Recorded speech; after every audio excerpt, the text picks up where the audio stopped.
Hi, everybody. This is my husband, Fernando. Hi, everybody. This is my wife, Sophia. And we wanted to take a few minutes of your time to share with you something that we need your help with. Long story short, you know that we've had some issues concerning the kids and the environment that they're in. And this past year has actually been the worst that it's ever been for them. Within the past year, they have been from home to home with their mom, living in hotels, bedrooms, and just different things that haven't been good for them. Last year, their mom had met up with some guy, and she ended up getting pregnant and marrying the guy. Shortly after that, he ended up beating her up in front of the kids, and it's been that story for the past year. There's been several occasions where the kids have witnessed domestic violence on their mom. This has traumatized them greatly. I mean, the kids come here, they have nightmares, they have a hard time going to sleep because they remember what was done to their mom.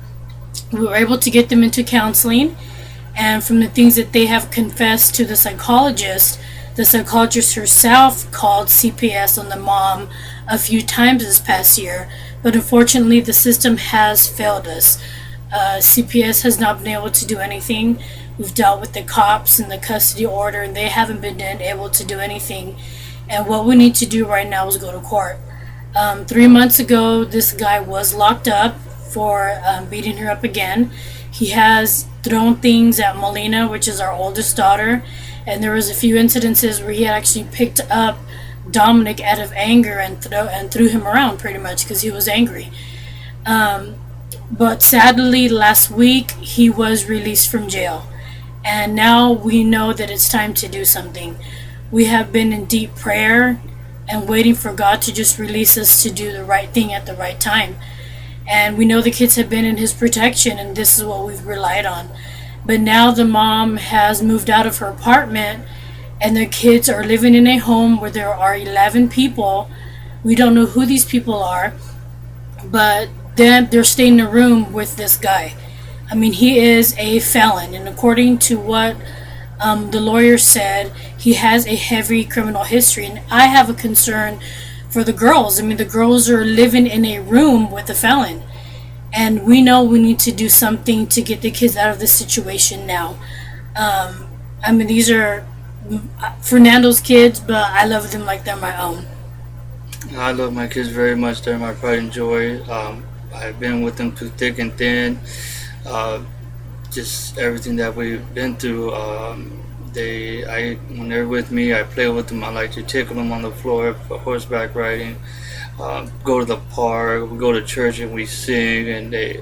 And my wife's been a big impact on them. We sing church music in the car. It's fun. I mean, they love being here. It's just such a sense of security for them. They always complain that they don't want to go back home. They always want to be here. Why do I have to go home? I don't want to go back with mom.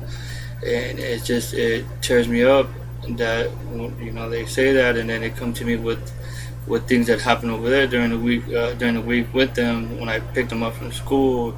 And so it's very tough for me as a dad to witness and see all this, and to hear everything is very, it's heartbreaking, and it's hard for me, and I'm in need of help. And what we need from you guys is two things. Number one, which is actually most important, is we need your prayers, because we're in a place right now that we know only God is in control, and we know that God is one that can move mountains. This is a mountain in our home right now, and we are trusting in Him. We know He's with the kids, we know He's taking care of them, but we also need to do our part. And we have actually sat down with a lawyer who's actually ready to work with us, but we need financial help. It's going to cost us around $3,500 in order to go to court, in order for us to get custody of the kids. And again, this is crucial for us due to the fact that he is back home. He's living in a room with the girls, and we're like, enough is enough.